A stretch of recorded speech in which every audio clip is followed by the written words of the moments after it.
Oke, selamat sore Pak Iwan. Pak Iwan senyum dong. Sore. Sore hari ini kita akan kembali mendengarkan, ini kayaknya sesi terakhir ya. Itu kalau ada alfa, omega, berarti Pak Iwan apa? Omega. Bukan ya? omega 3, bukan telur ya. Gitu, awal dan akhir. Jadi Pak Iwan nanti yang mengakhiri. Logi omega. Aku juga mau habis ini dibagi-bagi barangkali. Pak Iwan, kami sih sudah kenal Bapak ya, kan selebriti gitu. Tapi boleh dong. Aduh, jadi ikut ketawa. Aku jadi ikut ketawa. Nggak boleh ketawa. Pak Iwan boleh nggak memperkenalkan diri dulu, karena supaya teman-teman nanti yang nonton itu bisa, oh ini toh Pak Iwan. Oh kalau gue butuh mesin kopi ke Pak Iwan gitu. Oh nggak ya, salah. Ayo silakan ya, Pak Iwan, boleh? Nama saya Iwan Supriyadi. Tapi biasanya kalau di pasaran panggilnya, karena Iwan tuh banyak sekali ya. Dipanggilnya udah Iwan ditambah nama lama saya. Nama lama saya terkenalnya Supeng. Jadi orang-orang bilangnya Iwan Supeng. Karena kalau apalagi di kampus yang nama Iwan tuh banyak. 10 truk masih ada. Tapi nggak apa-apa lah, Iwan Supriyadi aja. Iya, di yayasan sebagai alumni apa? Fakultas Teknik Sipil. Wow. Angkatan 67. Aku belum lahir. Aku masih apalagi muda. Saya, Bu. Yang kuliahnya dulu kita di pabrik biskuit Olimpia Jalan Sudirman. Oh, Unpar pernah di situ ya. Sewa di situ. Pabrik Olimpia Jalan Sudirman. Jadi masih kalau ada. jam 10 pagi, jam 11 pagi tuh kita nyium bau roti, bau biskuit gitu. Waduh, seger kan. Bukan seger, itu mah bikin sengsara kalau kuliah. Nggak bisa konsen ya Pak ya. Nah, sekarang saya bantu di Yayasan Unpar ya, sebagai anggota pengurus. Oke. Pak Iwan Supriyadi sebagai anggota pengurus di Yayasan Unpar. Kalau boleh tahu, sudah berapa lama Pak Iwan? Jangan dijawab lama sekali ya, nggak boleh pakai angka. Pakai angka. Sebetulnya sebelum saya masuk ke pengurus yayasan, saya aktif di BPDL. Oh. Ya, BPDL itu singkatan dari Badan Penggalang Dana Lestari. Saya diminta oleh pada saat itu Pastor Vermeulen. Saya mulai aktif di situ dari tahun 2002. Oh, udah lama ya. Tahun 2015 saya ditelepon oleh Monsinyur Anton, diangkat jadi pengurus yayasan. Meskipun saya bilang kan nggak boleh pengurus PPDL, terus anggota pengurus yayasan, kan ada dua pekerjaannya itu. Monsinyur dia bilang ya untuk Pak Iwan bolehlah katanya. Nah, jadi saya di pengurus yayasan sejak tahun 2015. 2015. Kalau sekarang yang di BPDL itu masih? BPDL ini sekarang kita lagi mau dirombak kepengurusannya, disusun lagi. Nanti ada perubahan. Mungkin nanti di situ ada pembinanya, ya, orang-orang penting duduk di situ termasuk Monsinyur Anton mungkin. Oh, oke. Terus nanti juga pengurusnya mungkin dicari orang-orang yang semacam orang-orang marketing lah, yang khusus untuk cari dana gitu. Iya, karena itu dana lestari ya. Ya, dana lestari. Kok saya jadi kemudian serak ya Pak Iwan ya? Kenapa? Aduh, jauh-jauh. Enggak loh, aku sehat. Pakai ini. Kalau artis ketawanya gini, gitu. Nah, cukup lama juga dari 2002, berarti selain tadi alumni Unpar juga, gitu ya. Unpar sekali Pak Fer. Betul. Semua demi Unpar dan kembali ke Unpar. Yes. Enggak ya? Nah, kalau begitu di perjalanan yang cukup panjang Pak Iwan ya. Pak Iwan melihat sendiri, kira-kira apa sih yang menjadi tantangan buat Pak Iwan waktu mengelola Unpar sebagai sebuah lembaga pendidikan, institusi pendidikan Katolik?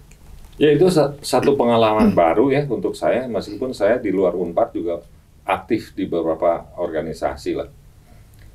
Tapi saya kira di Unpar nih, karena pendidikan, itu lebih spesifik. Karena kalau kita, contohnya gini lah, kalau kita di perusahaan, itu kita punya hak yang boleh dibilang, bukan semau kita, tapi kalau kita misalnya mau ambil keputusan keluarin orang misalnya, sudah tidak berkenan dengan cara kerja, tinggal kita keluarin aja. Tapi saya kira di pendidikan nggak bisa kita gitu. Ada dosen yang nggak benar, tahu-tahu kita keluarin, waduh, bisa ngamuk sekampus. Ya. Masa sih?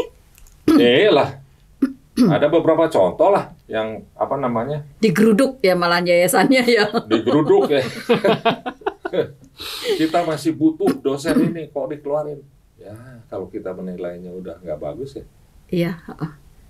Jadi itu salah satu tantangannya ya, sulit mengeluarkan dosen. Bukan. Oh bukan, apa dong? Bukan, ya enggak. Jadi tantangannya itu kalau menjadi seorang, jangan bilang rektor lah, pemimpin di Unpar aja. Iya. Dia mesti punya satu, karakter yang bagus. Dua, dia punya jiwa sebagai leader. Di samping leader, dia juga bisa manajerial. Tapi perbedaannya gini, kalau dia seorang leader, dia bisa memutuskan dan berani memutuskan. Ini harus hitam, ini harus putih. Ya.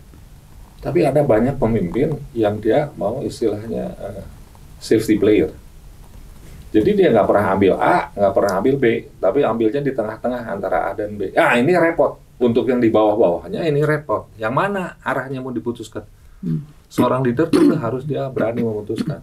Direksinya jadi nggak jelas ya mau ngikut yang mana ya, Pak Iwan. Jadi kalau dia leader, dia berani tanggung jawab. Tanggung jawab ya. Kalau visioner perlu juga nggak Pak Iwan? Maksudnya visioner gimana? Kalau tadi berbicara sosok pemimpin Unpar yang dibutuhkan tadi kan good managerial, good leadership, karakter penting. Good karakter. Kemudian kalau dia seorang visioner, artinya dia akan membawa Unpar untuk beberapa tahun ke depan nih. Betul. Berarti kan dia harus bisa melihat secara cepat gitu ya. Perlu saya kira. Perlu. Pemimpin di Unpar kalau nggak punya visioner, Unparnya nggak jadi seperti sekarang. Ya. Berarti itu salah satu syarat. Tapi kenapa langsung ke pertanyaan penutup sih sosok pemimpin Unpar? Belum itu. Ya udah cukup dong. Nggak bisa dong. Straight to the point. Masa gara-gara aku bilang alpha omega, langsung ke omega. Aduh, Pak Iwan, aku balik lagi dulu deh. Harus tarik lagi nih. Di perjalanan Pak Iwan kan berarti melewati beberapa periode rektor-rektor ya. Yes. Gitu. Nah, di periode rektor yang Bapak menjabat di BPDL ataupun di yayasan ataupun pada saat itu belum terlibat, mungkin sebagai orang dari luar ya atau sebagai alumni, kira-kira apa sih yang perlu diperhatikan oleh pemimpin ketika dia akan memajukan Unpar di masa yang akan datang, gitu? Itu nomor satu ya, karakter saya udah sebutin. Tapi kalau pemimpin di Unpar ini beda sama di perusahaan. Pemimpin di Unpar dia harus bisa bekerja sama dan berkomunikasi. Ya, kalau misalnya seorang rektor, dia bisa berkomunikasi dengan baik dengan yayasan. Itu penting ya, karena yayasan kan sebagai owners dari ini. Kedua, dia juga harus bisa berkomunikasi dengan baik dengan senat biasanya. Oh iya. Ya. Karena biasanya ada beberapa periode yang saya lihat hubungan antara rektorat dengan senat itu tidak harmonis. Ya. Nah, di samping dengan senat, tentu juga dengan semua sivitas akademik tadi. Ya, dosen, terutama dosen-dosen senior dan segala macam. Ya. Itu penting. Nah, yang paling penting lagi dia bisa dikritik. Tapi kritiknya yang positif, jangan kritik negatif tuh. Kalau dia melakukan satu tindakan yang keluar dari rel, kita kritik. Ini loh Pak, ini Bapak, ini. Oh, dia bisa terima dan dia bisa perbaiki. Kedua, itu yang tadi disebut sama Maria bahwa dia punya pemikiran visioner. Jauh ke depan, ya. Jauh ke depan. Jauh ke depan. Karena gini, contohnya kita lihat aja. Kalau pengusaha nih, saya ambil contoh ya. Yang dia dalam bisnisnya dia bisa melihat ke depan, ya. Orang lain melihatnya cuma 2 tahun, 3 tahun, tapi dia lihat 7 tahun, 10 tahun ke depan, itu biasanya maju. Contohnya gini, tanah di daerah Cibulit atas, Unsrut, zaman saya suka lari ke sana, nggak ada harganya tuh tanah. Tapi orang-orang yang punya visioner ke depan, dia beli dengan harga murah. Ya, sekarang harganya boom tuh. Dulu mungkin dia beli cuma 1 meter perseginya 1.000, 2.000 paling mahal, sekarang 10 juta, 12 juta dalam berapa tahun aja. Nah itu dia punya pemikiran visioner. Demikian juga untuk pemimpin di Unpar. Kalau dia cuma berkutat di sini aja terus udah merasa sukses ya, tapi dia tidak melihat jauh ke depan, ya susah maju. Iya, apalagi kompetisi di luar sesama perguruan tinggi kan juga Wah, semakin berat ketat. sekali, apalagi sekarang, zaman sekarang. Kemajuan teknologi, kemajuan informasi, ya. Saya sekarang terus terang aja gaptek suruh pakai komputer begini-begini, padahal kalau anak-anak sekarang kan gampang, gini Pak tinggal gini nih. Tapi kalau yang dia punya visioner, dia udah mikir ke depan apa yang harus dilakukan. Meskipun biasanya ada aja orang-orang yang nggak setuju langsung, apalagi orang-orang yang sudah di posisi comfort zone ya. Gue udah enak di sini, ngapain mikir-mikir yang susah-susah. Ya? Betul. Artinya memang kalau kita mau berlari lebih cepat, itu yang pasti akan memenangkan sebuah kompetisi ya. Harus bisa membaca 7 atau 10 tahun, walaupun mungkin path-nya dia hanya 4 tahun ya Pak Iwan ya, tapi dia bisa memberikan landasan lah. Jadi dia sudah tahu Unpar itu nanti 10 tahun lagi dia harus punya apa, ditarik mundur. Dan dia melakukan mungkin hanya 1 periode atau barangkali dia bisa 2 periode malahan ya. Malah 3 periode. Malah 3 periode? Iya. Oh, emang boleh? Ini nggak boleh. Nggak ada di ART-nya, nggak ada di statuta. Ini salah satu contoh lagi ya. Astra. Kenapa Astra begitu maju cepat? Karena orang Jepang itu pemikirannya, kalau dia bikin rencana, bukan rencana 5 tahun, 10 tahun. Ya, yang rencananya jangka pendek. Tapi dia jangkanya 25 tahun ke depan, 30 tahun ke depan. Itu orang-orang Jepang. Nah, pada saat itu, dia belum sampai ke titik 25 tahunnya, ada up and down kan. Iya, betul. Tapi dia tetap bertahan dengan rencana dia. Akhirnya kan sampai sekarang masih tetap sukses. Ya. Astra ya? Astra, lihat aja. Ya, betul. Jadi diharapkan memang, semoga kita dapat ya Pak Iwan ya, bahwa kita sedang membutuhkan rektor yang mampu membawa Unpar untuk melangkah maju lebih panjang lagi gitu. Iya dong. Ya, kalau perlu nih bangunan Sibuliut Menjangan beli semua. Bikin lagi kampus yang lebih besar dari PPAG. Iya, harus dong. Harus lebih PPAG besar. Kebanggaan kita loh. Iya. Apalagi auditoriumnya. Iya. Ya, saya sendiri kalau duduk di auditorium ketiduran. Merinding. Tapi kalau duduknya sendirian ketakutan. Ada penunggu ya rupanya, yang banyak ya. Aduh, untung aku gak pernah sendirian Pak Iwan. Yang ada saya kalau di auditorium itu kedinginan. Hebat ya? AC-nya dingin. AC-nya hebat ya? AC-nya dingin untuk banget. 1.000 orang kira-kira ya. Masih bisa bikin dingin ya? Masih betul. Nggak ada yang komplain, wah ini kepanasan. Oh, tidak ada itu. Nggak ada. Di ruang kuliah juga sama. Banyak dosen yang merasa kedinginan. Iya. Padahal temperaturnya kita udah atur sedemikian rupa. Riset. Oh, oke. Tapi dia belum jadi smart building ya? Smart. Pak? Oh, sudah smart building? Smart building. Wow. Kalau kamu masuk ke ruangan itu, kamu jangan move ya, diam aja di kursi. Kayak orang bego. Lampunya mati sendiri. AC-nya mati. Oh, berarti gak boleh takut Pak Fer. Berarti kalau aku ke situ tiba-tiba dia mati, jangan lari gitu ya? Jangan lari dong. Karena dia udah smart. Karena dia udah smart. Kirain ada uka-uka di situ yang matiin. Udah smart building, kita sebentar lagi dapat sertifikat green building. Wow. Wah, sesuai dong ya. Kalau SLF sih udah tahu kan. Apa itu? Ilmunya beda. Oh, fungsi. Oh, yang waktu itu sempat muncul ya, SLR. Muncul ya. Iya, muncul kalimat SLR. Sekali rapat di lapangan 23 orang, 26 orang. Oh, oke. Di Bandung yang universitas yang punya SLF hanya 2. 1 Unpad, 2 Unpar. 1 Unpad, 2 Unpar. Oh. Hebat kan yang Unpar? ITB aja belum punya. Katanya. Oh. Nanti coba kita undang podcastnya, kita tanyakan kalau begitu. Oke, baik Pak. Kebanggaan loh punya SLF, susah dapatnya. Iya, prosesnya panjang ya. Wah, rapatnya juga. Untungnya banyak alumni Parahyangan yang di sana yang cukup punya posisi. Ya punya posisi dan cukup ini bangga dia sebagai alma mater Parahyangan. Jadi banyak membantu lah. Walaupun gedungnya hilang ya, Pak Iwan. Gedung Bapak hilang kan? Oh, Bapak di Olimpia ya? Ya, terakhir di situ juga. Kan 74 udah ke situ. Udah pindah ya. Yang tersisa torennya ya, Pak Iwan. Ya, karena itu alumni teknik ribut Iya. kan, waktu mau dipotong. Awas lu potong. Iya, karena itu maskot sebenarnya kan, Ya. identik gitu dengan building. Ikonik ya. Ikonik banget ya, walaupun gedungnya udah hilang ya, Pak Iwan ya. Maria Baik. pernah masuk ke ini nggak? Kemana? Lantai 9, lecture theater. Oh, ya. Pernah? Pernah. Bangga kan? Keren. Nah, itu alumni yang sering keluar segala macam, dia bandingin ya. Wah, lecture theater kita nggak kalah sama perguruan tinggi di luar negeri. Iya. Hah? Tapi kalau mau pakai katanya susah mau pinjamnya, Pak Iwan. Wah, Iya. enggak lah. Gosip ya itu ya. Gosip. Oh. Itu sekarang dipakai terus.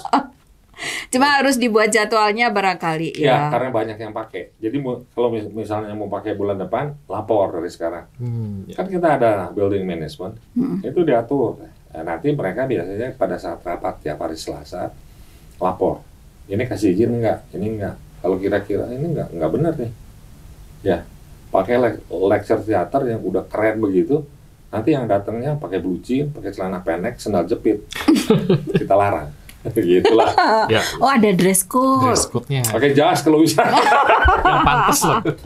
Aduh, Pak Iwan, kalau kita lanjutin lagi nih, nilai atau kebiasaan apa yang Pak Iwan lihat Unpar itu sudah punya dan sebaiknya dipertahankan? Kira-kira apa? Maksudnya apa? Maksudnya Nilai-nilai apa yang Unpar sudah punya? Kayak gitu. ya termasuk ini yang mesti dipertahankan, saya kira kegiatan-kegiatan yang kayak Mahitala. Itu satu kebanggaan. PSM, Listra, ya. Terus UKM dong ya, kegiatan ya kemahasiswaan. kegiatan UKM. UKM. Tapi harus betul-betul ada yang mengarahkan supaya betul-betul kayak PSM kan itu kan kebanggaan kita luar biasa. Ya, waktu dia 60 tahun, saya kan hadir. Waktu si Afif sama si yang satu lagi tuh. Ivan bukan? Ivan ya. Betul. Itu dengarnya sampai merinding tuh waktu dia nyanyi. Itu kebanggaan luar biasa. Ya. Jadi ikonnya Unpar ya, Mahitala, PSM. Sayangnya dulu waktu saya kuliah belum ada sih PSM. Oh, PSM itu kan dibentuknya oleh Pak Sugiarto. iya Iya. Pak Ape. Itu kan teman saya Sugiarto. Seangkatan? Enggak dah, dia 63 kalau nggak salah. Oh, oke. Tapi oke. kita sama-sama di PMKRIS Bang dia. Oh. Oh, Jadi oke. waktu saya baru tingkat 1, tingkat 2, saya kan senat di sipil, jadi sering ketemu dia. Oh, pada saat itu ya. Iya. Kalau nilai-nilai seperti Sindu, Nah, itu harus. itu harus ya. Sindu sama lagi Bakuning Hyang Bakuning Hyang. Sancaya Bakti. Itu pegangan kita lah. Tapi saya yakin loh, banyak orang nggak tahu singkatan Sindu itu apa. Masa? Coba kita tes. Spiritualitas dan nilai dasar Unpar. Iya, Nah, karena itu. dia panitianya. Oh, Setiap tahun untuk penerimaan mahasiswa Betul. baru ya. Jadi kalau ditanya dia pasti hafal Pak Iwan. Tapi kalau saya lihat teman-teman juga sebetulnya praktek dari nilai Sindu itu dimunculkan sih di kegiatan Tridharma. Dan ternyata udah sejalan ya dengan apa yang diinginkan oleh yayasan juga. ya. Bahwa Sindu kemudian yang Bakuning yang Briguna Sancaya Bakti Ya. itu juga harus terbaca gitu, teraktualisasikan di masyarakat tentunya. Nah, kalau begitu saya nyambung lagi. Apa yang menurut Pak Iwan itu perlu Unpar tingkatkan supaya Unpar itu juga tidak kalah bersaing dengan Universitas institusi lain. yang lainnya. Iya. Kalau saya lihat ya sekarang ya, mahasiswa bukan mengecilkan artinya, tapi yang perlu dibentuk ya supaya kalau nanti dia sudah menjadi alumni terjun di masyarakat, ada satu orang bisa tahu, oh ini alumni Unpar loh, Ah, iya. ada kelebihannya gitu, karakter building. Karakter building ya.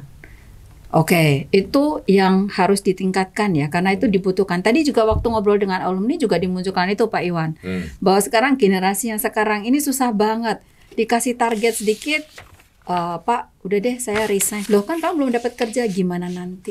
Nah itu kan sebetulnya sudah mulai berubah ya generasinya. Tadi udah ada yang karakter building, saya nggak niru dia loh, saya nggak tahu tuh siapa yang ngomong. Masa sih? Karakter building. Padahal tadi tulisannya gini, amati tiru modifikasi. Kebetulan sehati, teman main golf soalnya kan, Nyambung. jadi nyambung. Nah itu harapan dari alumni juga bahwa karakter building itu mungkin sekarang sudah mulai bergeser rasanya ya, di beberapa perkuliahan kita jarang hanya mata kuliah leadership kepemimpinan aja yang disebutkan tentang karakter building. Padahal itu bisa dimunculkan hampir di setiap perkuliahan ya Pak Iwan ya. Dan itu juga dirasa oleh alumni sebagai user yang menangkap lulusan, itu titip mereka. Tolong dong karakter building itu dijadikan soft skill wajib. Iya. Nah, itu menjadi PR barangkali ke depan untuk calon rektor berikutnya. Jadi nggak salah dong, saya bilang. Itu yang harus ditekankan. Iya, karakter Karena kalau building. menurut saya sekarang kalau saya lihat mahasiswa tuh beda sama dulu. Dulu waktu zaman saya kuliah ada dosen kalau kita pakai sandal aja out. Iya. Iya, Telat 5 menit out. betul. Tapi sekarang masih santai aja. Saya pernah panggil satpam. Saya turun dari gedung rektorat. Datanglah 2 mahasiswa rasanya. Pakai celana pendek, pakai kaos olahraga, pakai sandal jepit. Dia mau masuk ke gedung rektorat juga. Saya panggil satpam. Tolong tegur. Ya. Kita budayanya bukan sandal jepit. Budayanya pakai sepatu kok. Ya. Iya, sandal jepit itu ke pasar. Memang beberapa mahasiswa kadang harus sering diingatkan, apalagi yang kemarin tuh Pak Iwan. Kan mereka itu generasi virtual karena ada pandemi kan.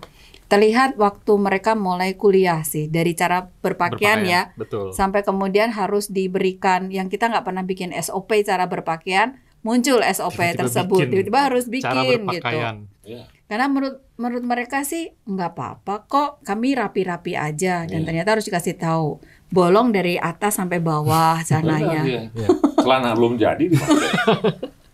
saya kasih contohnya satu pengalaman saya waktu di BPDL.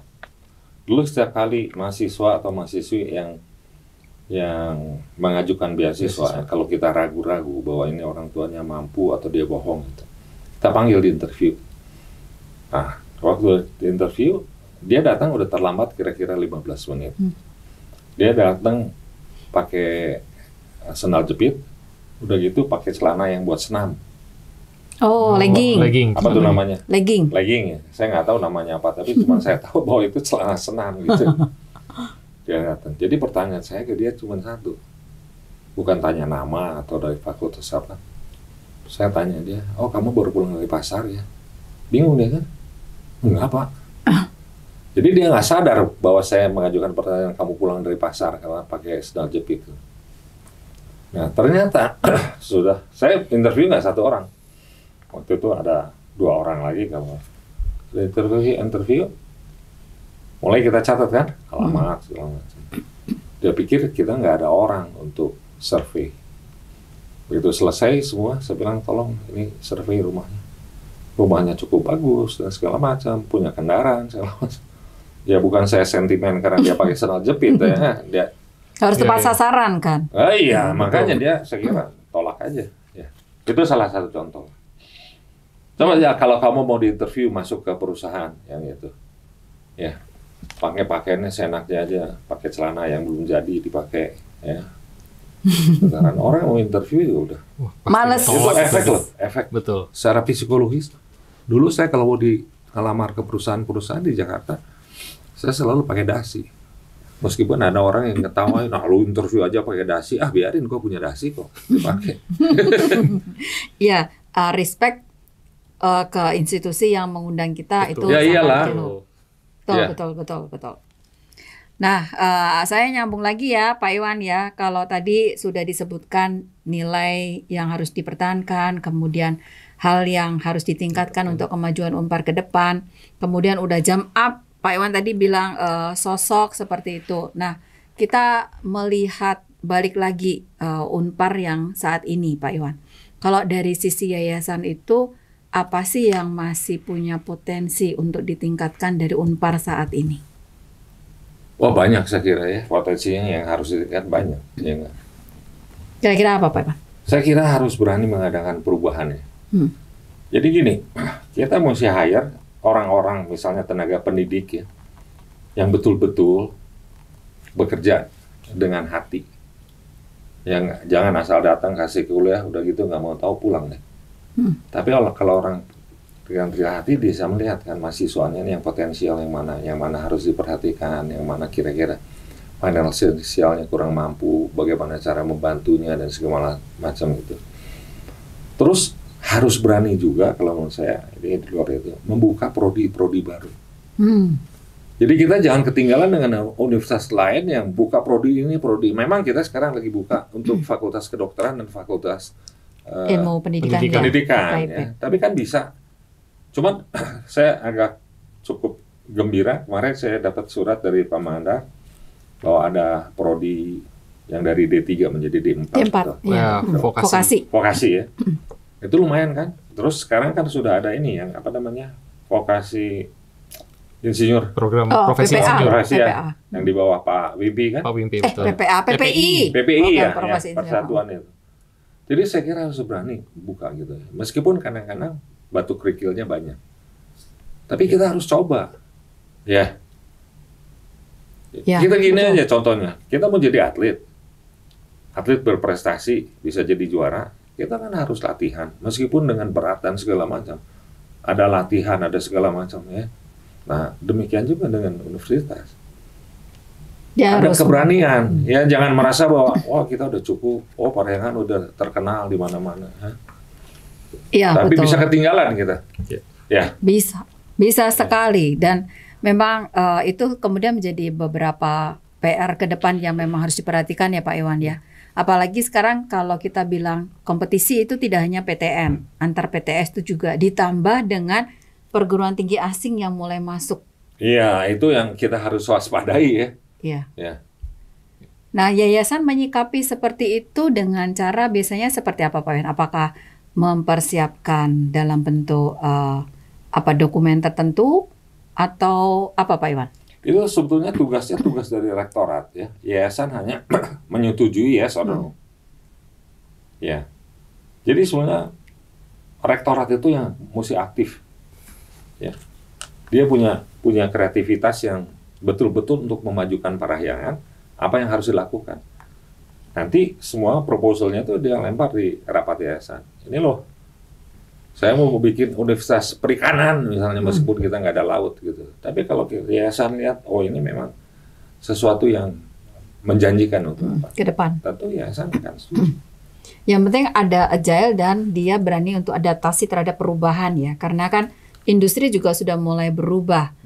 Ya sudah muncul juga kan apa keterampilan yang dibutuhkan 4-5 tahun ke depan. Nah itu kan sebetulnya sebagai sinyal yang harus ditangkap oleh para pemimpin yang ada di Unpar tentunya. Oh berarti kita harus evaluasi dong, entah kurikulumnya, entah kemudian dia mengubah kemasan nama program studinya menjadi program studi yang lain, walaupun isinya sama. Karena ada beberapa institusi seperti itu sih. Kalau yayasan sendiri melihat sosok pemimpin Unpar yang tadi Pak Iwan sebutkan ya, ada leadership, kemudian apalagi karakter itu yang nomor 1 ya. Dari kemarin narasumber yang kita munculkan juga itu muncul sih Pak Iwan. Tapi saya nggak nyontek dia loh. Enggak sih. Kisi-kisi tadi saya kirim, enggak ya. Ada satu yang menarik juga sih Pak Iwan, dikatakan seperti ini. Yang dibutuhkan adalah pemimpin yang dia mau ngobrol sampai ke bawah. Yes. Mau mendengarkan, karena terkadang itu yang di bawah bisa saja itu dia bisa melihat lebih luas daripada yang di atas. Betul. Nah, itu yang diinginkan oleh beberapa sivitas yang kami juga undang. Nah, kalau yayasan sendiri juga ada PR kemarin. Begitu kita ngobrol, mereka juga bilang kita juga pengen kenal dong, apalagi dosen muda Pak Iwan. Karena dulu tuh ada kaukus dosen muda kan. Ya. Kemudian sekarang udah nggak ada lagi. Ada, cuma tapi belum kali ya, belum mulai. Belum. Pasti ada itu. Akan tetap ada, di dalam program kita. Atau namanya berubah ya, ongoing formation ya, kalau nggak salah, atau beda? Saya tetap sih kalau di rapat-rapat tetap kaukus dosen muda. Nah, beberapa teman-teman dosen muda itu mereka pengen kenal dong Bu sama yayasan. Kadang kita pengen ngobrol juga. Rupanya ada pergeseran gitu dari sisi budaya juga. Kalau dulu mungkin di zaman saya, yayasan sesuatu yang kita nggak pengen ketemu deh, udah takut duluan. Tapi ternyata yang sekarang ini kan enggak, mereka beda cukup ya, beda. Mereka pengen tahu Bu, pengen kenalan dong. Karena menurut saya itu harusnya itu seperti ini, gini.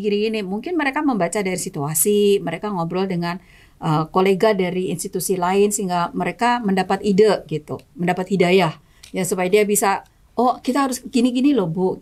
Unpar tuh harus berubah. Nah, ada keinginan juga dari dosen-dosen muda untuk diperhatikan oleh yayasan? Itu bagus. Saya setuju banget.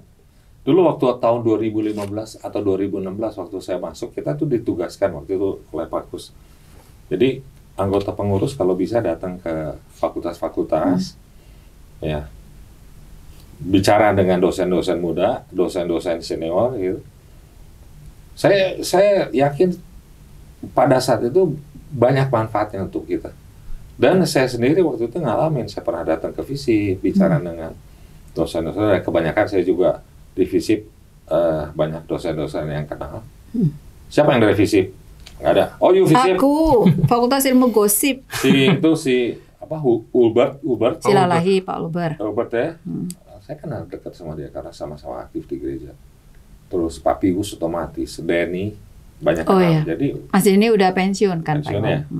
Jadi kita ngobrol itu, terus kita juga dengar dari mereka. Apa sih keinginan dari mereka? Apa sih tujuan mereka dan segala macam.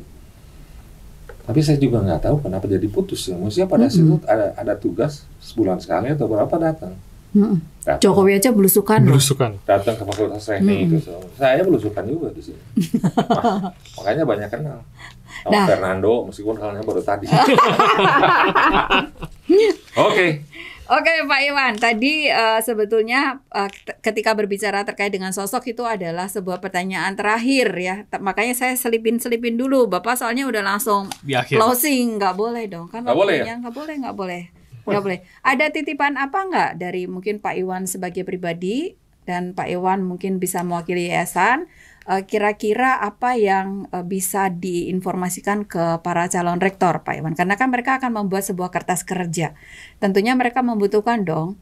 Kalau karakter kan itu udah otomatis ya, nanti bisa terbaca. Tapi yang seperti apa yang diinginkan oleh yayasan? Unpar yang bagaimana gitu, Pak Iwan? Nomor satu ya, bukan hanya rektor, tapi dosen, segala macam. Komunikasi, oke. Kalau kita nggak ada komunikasi, lost komunikasi, ya susah. Kalau misalnya ada persoalan, karena nggak ada komunikasi, ada gap gitu. Tapi kalau kita ada komunikasi dan segala macam, itu lebih gampang. Kalau ada masalah, bisa dipecahkan sama-sama dalam komunikasi itu. Ya. Nah, sekarang saya udah kenal Fernando. Suatu saat kalau saya itu kan, saya bisa ngobrol sama dia. Ya. Komunikasi lah di mana-mana juga. Suami istri kalau nggak ada komunikasi bubar lah, ya. Iya, nggak jalan nanti di rekening juga. Iya makanya. Tapi kalau ada komunikasi segalanya, saya kira itu. Ini dalam rumah tangga aja kalau komunikasinya beku, ya, itu terjadi banyak keributan. Tapi kalau komunikasi yang lancar ya, semua aman-aman aja. Aman-aman aja, ya. Berarti rektor yang baru diharapkan dia mampu untuk menjalin komunikasi dengan baik di semua level ya Pak Iwan. Semua level, termasuk dengan dosen-dosen, guru besar yang udah tua dan segala macam. Ada komunikasinya. Kalau perlu, mereka bikin acara once in a month atau 2 bulan sekali, ngopi bareng, ya nggak saling medupai, yang medupai gitu. Nggak mau aku ikut. Kan konon katanya yang kena dupanya itu yang kena imbas penyakitnya. Kamu jauh-jauh. Kalau bisa saling mendupai. Oh ya boleh ya. Itu bagian dari keakraban, mendupai itu. Kalau kita yang ada komunikasi, segala sesuatu tuh bisa jadi cair. Ya. Kita ribut di dalam rapat, berbeda pendapat, tapi komunikasinya bagus. Di luar rapat ya sudah kita terima keputusan yang diputuskan di dalam rapat. Jangan sudah diputuskan komunikasi nggak baik. Di luar ngoceh, ya itu yang paling saya gak senang. Makanya saya selalu kalau ngomong belak-belakan. Iya. Nggak boleh baper kalau bahasa anak. Apa perlu bawa perasaan? Jangan dibawa perasaan, simpan hanya di dalam perasaan. Simpan di rumah kalau perlu. Kejem banget dia nanti jadi Genghis Khan loh kalau nggak bawa perasaan. Itu tadi Pak Iwan closing dari kami. Pak Fer ada yang mau ditanyakan lagi nggak? Kan udah dikenal nih sama Pak Iwan. Besok langsung dikasih kunci mobil Astra. Fernando apa? Fakultas apa? Fakultas Ekonomi. Wasip lah. Cuma sip doang aja deh lu.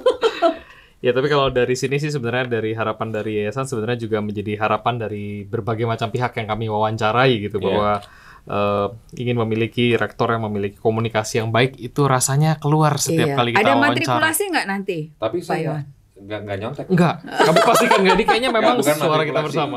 Ada KPI nanti kan. KPI. Ada KPI. Enggak, maksud saya ketika ada rektor yang terpilih Baru, gitu, yang baru supaya dia bisa sejalan bersama dengan yayasan, kan perlu akan ada proses komunikasi. Barangkali kan kita nggak bisa dapat yang 100% sempurna nggak mungkin gitu. lah, 100% untuk Tuhan. Iya. Oh, saya kira 99 aja udah bagus.